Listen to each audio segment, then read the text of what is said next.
এসো এসো বন্ধুরা দলে দলে, ইমাম মাহমুদের পতাকা তলে। এসো এসো বন্ধুরা দলে দলে, ইমাম মাহমুদের পতাকা তলে।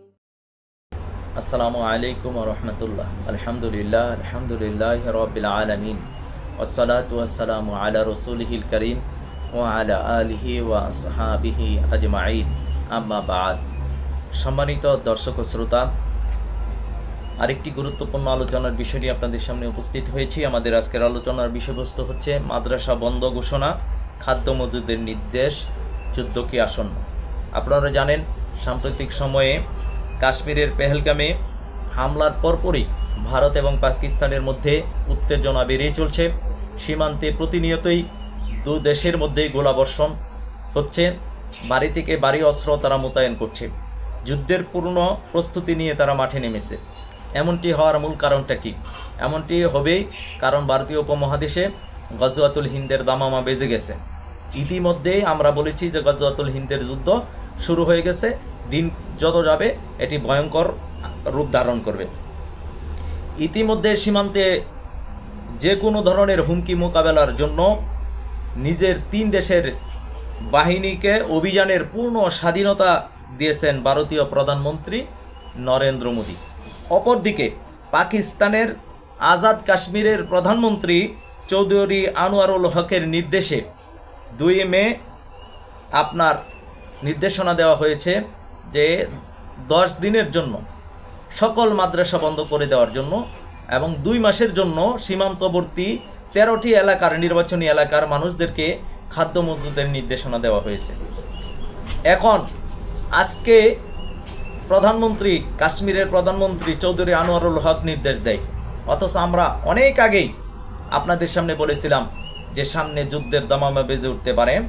খাদ্য মজুদ এর দিকে নজর করার জন্য যুদ্ধ পরিস্থিতি দিনকে দিন খারাপের দিকে যাবে। সুতরাং এই বিষয়টা আমাদেরকে সতর্ক থাকতে হবে। এদেশের প্রধান উপদেষ্টা সহ সরকার প্রশাসনের যারা আছেন আপনাদেরকেও বলবো যে আপনারাও খাদ্য মজুদের দিকে নজর দেন। ব্যক্তিগত পর্যায়ে না দিয়ে রাষ্ট্রীয় পৃষ্ঠপোষকতায় এটা করলে বেশি ভালো হবে। কারণ যখন যুদ্ধ পরিস্থিতি আরও বেশি ব্যাপক আকার ধারণ করবে তখন এই দেশের মানুষের অবস্থাও গাজার চেয়ে কোনো ক্রমেই কম হবে না। বরঞ্চ আমরা তো বলি যে ফিলিস্তিন গাজার চেয়েও আরও ভয়াবহ অবস্থান হবে এই দেশে। আপনারা একটা কথা মনে রাখবেন, নেক্সট গাজা হচ্ছে বাংলাদেশ আর নেক্সট ইসরায়েল হচ্ছে ভারত। ইতিমধ্যে আপনারা জানেন যে যুক্তরাষ্ট্র ভারতকে 131 মিলিয়ন মার্কিন ডলার সামরিক সহায়তা দিয়েছে, আমি যদি ভুল না বলে থাকি। তাহলে আপনারা বুঝতেই পারতেছেন যে যুক্তরাষ্ট্রও চাচ্ছে যে ভারতীয় উপমহাদেশের মধ্যে সাম্প্রদায়িক দাঙ্গা এবং ভারত মুসলিম নিধনের পথকে আরও সুগম করুক। না হলে কেন তাকে সামরিক সহায়তা দেওয়া হবে? যেই রকমভাবে সামরিক সহায়তা দিচ্ছে ইসরায়েলে, যেরকম সামরিক সহায়তা দিচ্ছে ইউক্রেনে, সেই ইউক্রেন থেকে আজকে মানুষের নজর দৃষ্টি আজকে ঘুরে চলে গেল গাজায়, অথচ সেদিকেও যুদ্ধ চলছে। গাজা থেকে আজকের দৃষ্টি ভারতীয় উপমহাদেশে, মূল কেন্দ্রটা হচ্ছে এখান থেকে ভারতীয় উপমহাদেশ থেকে গজওয়াতুল হিন্দের মাধ্যমে 3য় বিশ্বযুদ্ধের সূচনা হবে, সেটি আমরা বরাবরই বলে আসতেছি। ভারতীয় উপমহাদেশের আজকে অগ্নিগর্ভ হয়ে যাচ্ছে, যেমনটি মধ্যপ্রাচ্যে হচ্ছে। মধ্যপ্রাচ্যে আজকে অগ্নিগর্ভ, ঠিক ভারতীয় উপমহাদেশে তারা একটা দাঙ্গা লাগিয়ে করিডোরের মাধ্যমে পার্বত্য চট্টগ্রামের মধ্যে খ্রিস্টান একটি রাষ্ট্র প্রতিষ্ঠা করার ব্যর্থ চেষ্টা যদি করতে চায় তাহলে বলবো তাদের ষড়যন্ত্র আপনার সফল কাম হবে না। এদেশের মুসলিম, এদেশের আপামর জনগণ এটি কখনোই মেনে নেবে না। সুতরাং দিন যত যাচ্ছে তারা কি আগুন নিয়ে খেলা করছে। এই যে যুক্তরাষ্ট্র, ইসরায়েল, ইহুদি, খ্রিস্টানরা যেই ষড়যন্ত্র করবে, মুশরিকরা যে ষড়যন্ত্র করবে, এটিতে আবু হুরায়রার সেই হাদিসের মধ্যে আছে যেখানে আবু হুরায়রা রাদিয়াল্লাহু তাআলা আনহু বলেন, আল্লাহর রাসূল সাল্লাল্লাহু আলাইহি সাল্লাম বলেছেন, অদূর ভবিষ্যতে ইহুদি খ্রিস্টানরা বিশ্বের মুসলমানদের উপর অত্যাচার বৃদ্ধি করে দিবে। তখন তাদের মোকাবেলায় কেবল খোরাসানিরাই সুদৃঢ় থাকবে। অনুরূপভাবে হিন্দুস্তানের মুশরিকরাও মুসলমানদের উপর অত্যাচার বৃদ্ধি করে দিবে। আজকে দেখেন ইহুদি খ্রিস্টানরা যেই রকমভাবে মুসলমানদের উপর নির্যাতন শুরু করে দিয়েছে, ঠিক একই কাজে একই সেম ক্যাটাগরিতে আপনার ভারত আজকে মুসলমানদের উপর নির্যাতন শুরু করে দিয়েছে। আপনারা জানেন সিএএ এবং এনআরসির যে বিল, এইগুলো সরাসরি ইসরায়েলের অনুকরণে ভারত করেছে এবং সর্বশেষ ওয়াকফ বিল, এটিও ইসরায়েলের অনুকরণে করা। ইসরায়েল যেই রকমভাবে ফিলিস্তিনকে দখল করার জন্য যেই সমস্ত ষড়যন্ত্রের পথে চলেছে, যেই পথে হেঁটেছে, ঠিক একই পথে হাঁটতেছে ভারতের নরেন্দ্র মোদী বিজেপি সরকার। এর একটাই কারণ, হাদিস যেইভাবে বলছে ঠিক সেইভাবেই তারা কাজ করছে। কারণ হাদিসের মধ্যে এসেছে যে তারা একই পথে হাঁটবে। তারা মুসলিমদের, তাদের মূল টার্গেট হচ্ছে মুসলিমকে নিধন করা, ইসলাম ধর্মকে তারা ধ্বংস করে দেওয়া, নিশ্চিহ্ন করা। তারা চাই ইউরিদুন আলী ইউতফিউ নূর আল্লাহ আল্লাহু মুতিম্মু নূরিহি ওয়ালাউ কারিহাল কাফিরুন। তারা চায় আল্লাহর নূরকে, প্রজ্বলিত নূরকে তারা নিভিয়ে দিতেন, কিন্তু আল্লাহ সুবহানাহু ওয়া তাআলা তার নূরকে প্রজ্বলিত করবেই। আল্লাহ সুবহানাহু ওয়া তাআলা ইসলামকে বিজয় করবেই, ওয়ালাউ কারিহাল কাফিরুন, যদিও সেটা কাফেররাও পছন্দ করে থাকে। সুতরাং তাদের লক্ষ্য এবং উদ্দেশ্য একটাই, আল্লাহর জমিন, আল্লাহর দিন যাতে বাস্তবায়ন না হতে পারে। তারা চায় এ দেশে, এই পৃথিবীতে তাদের দেওয়া, পাশ্চাত্যের দেওয়া গণতন্ত্র, সেকুলারিজম, জাতীয়তাবাদ, ধর্মনিরপেক্ষতা, এগুলো বাস্তবায়িত থাকুক, এগুলো বাস্তবায়ন থাকুক। মুসলিমদের যে খেলাফত, ইসলামী ইমারা প্রতিষ্ঠিত হোক, তারা কখনো চায়নি বা চাবে না। যে বা যারাই ইসলামকে প্রতিষ্ঠা করতে চায়, যারা ইসলামী ইমারার জন্য কাজ করে, খেলাফতের জন্য কাজ করে, সেখানে সর্বশক্তি নিয়ে তারা মাঠে নামে। তাদেরকে ধ্বংস করাটাই তাদের মূল লক্ষ্য এবং উদ্দেশ্য। আপনি যদি গণতন্ত্রপন্থী মুসলিম হন, আপনার উপর নির্যাতন আসবে না। যে বা যারা গণতন্ত্রপন্থী হয়ে মডারেট ইসলাম পালন করতেছে, তাদের উপর নির্যাতন আসতেছে না। কিন্তু যারাই খেলাফতের কথা বলে, ইসলাফি ইমারতের কথা বলে, নিখুঁত শরিয়া ভিত্তিক সমাজ রাষ্ট্র বিশ্ব পরিচালনার কথা বলে, কোরআন এবং সুন্নাহর আইন বাস্তবায়ন করার চেষ্টা বা ফিকির করে, তাদেরকেই তারা অপরাধী বলে, তাদেরকে তারা জঙ্গি বলে, তাদেরকে তারা জঙ্গি হিসেবে চিহ্নিত করে। তারা সন্ত্রাসবাদ দমনের নামে তারা মুসলিম দেশগুলোকে একের পর এক ধ্বংস করে দেয়। তারা আফগানিস্তানের মধ্যে তাদের উদ্দেশ্য বাস্তবায়ন করতে চেয়েছিল, কিন্তু তারা পারেনি। তারা ইরাক, সিরিয়া, লিবিয়া, আপনার পৃথিবীর অন্যান্য দেশের মধ্যে তাদের উদ্দেশ্য বাস্তবায়ন করতে তারা চেষ্টা করেছে এবং এখনও করে যাচ্ছে।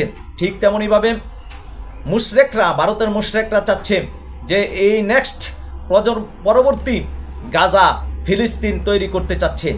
আর এই কারণেই তারা সিএএ, এনআরসি, ওয়াকফ বিলের মতন বিতর্কিত আইন পাশ করার মাধ্যমে মুসলমানদের সম্পদকে লুণ্ঠন করতে চায়, মুসলমানদের মসজিদ মাদ্রাসাগুলোকে দখল করে সিলগালা করতে চায়, মুসলিমদেরকে তারা দ্বিতীয় শ্রেণীর নাগরিক করতে চায়, তারা রামরাজ্য প্রতিষ্ঠা করতে চায়।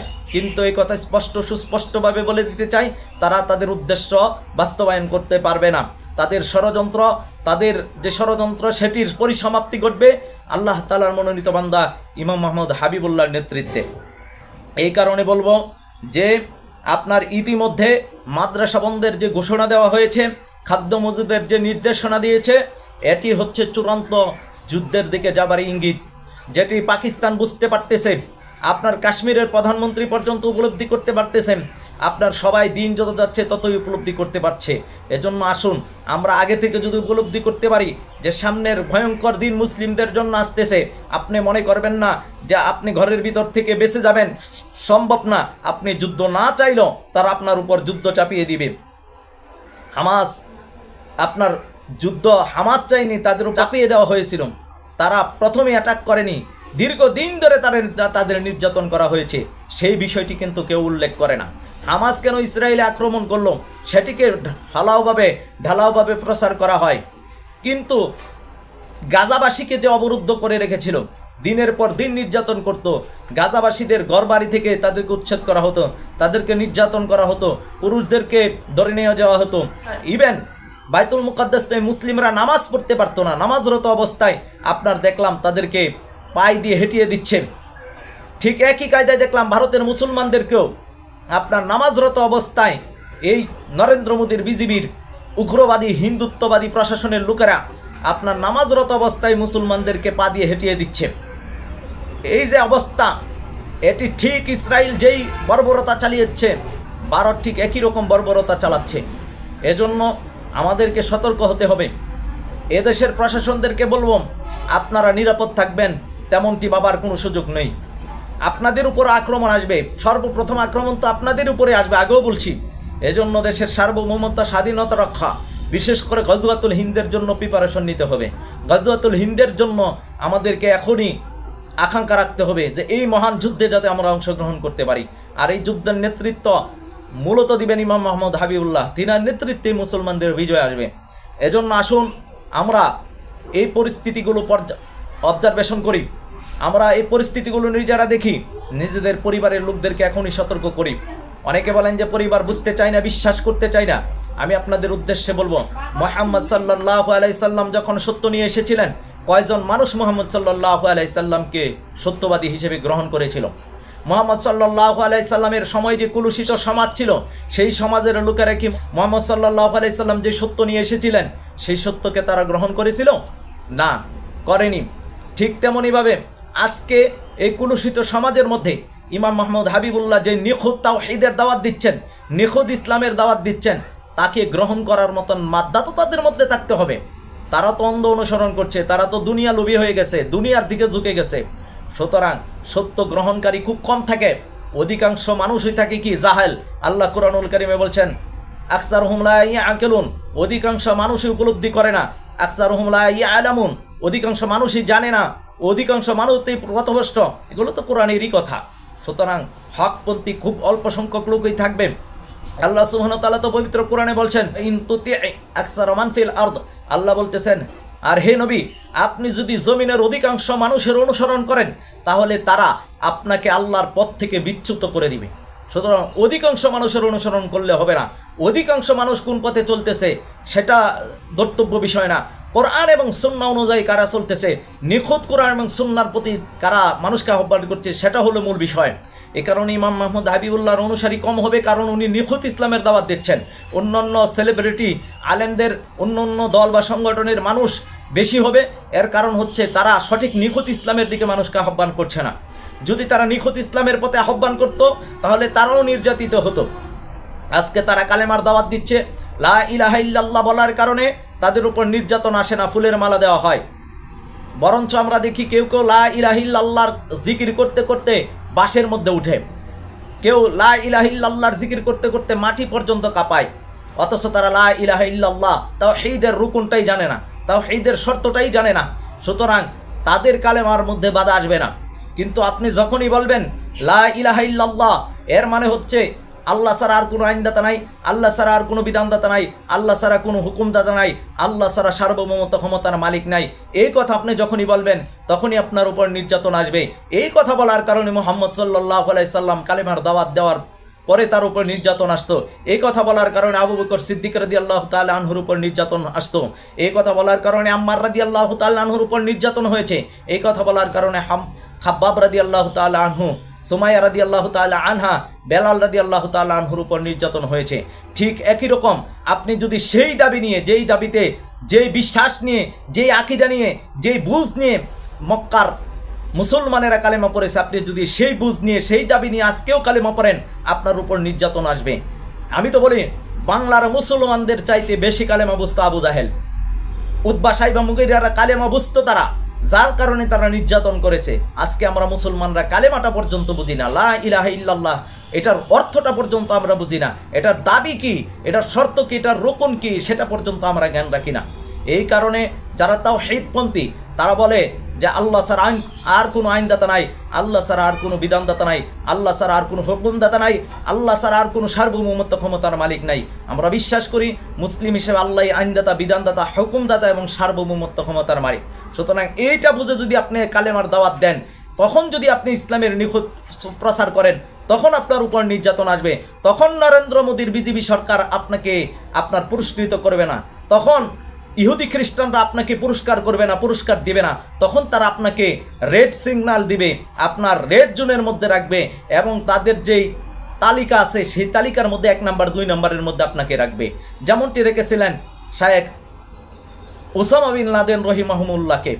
কারণ তিনি কালেমার সঠিক প্রচার বুঝেছিলেন, তিনি সঠিক প্রচার করতেন এবং সঠিকভাবে কালেমার দাওয়াত দিতেন।